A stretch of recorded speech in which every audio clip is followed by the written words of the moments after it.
अवैस नाम का मतलब क्या है? अवैस नाम कितना मशहूर है और इंटरनेट की दुनिया में कितना वायरल है? अवैस एक इस्लामी नाम है और ये नाम लड़कों के लिए इस्तेमाल किया जाता है।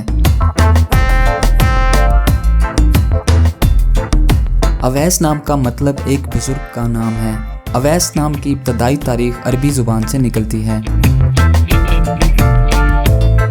इंटरनेट की दुनिया में अवैस नाम की शोहरत में 2005 से तेज़ी देखने में आई। पिछले 15 साल में आप अवैस नाम की शोहरत और ट्रेंड्स का ग्राफ स्क्रीन पर देख सकते हैं।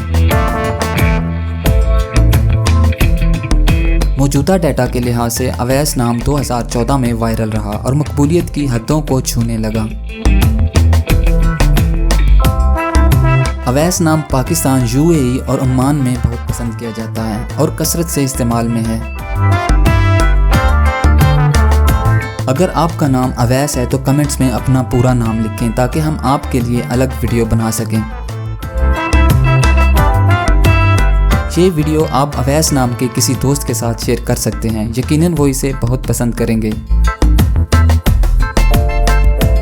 इस चैनल पर आप मज़ीद हज़ारों इस्लामी नामों के मानी, ट्रेंड्स और शोहरत का डाटा देख सकते हैं।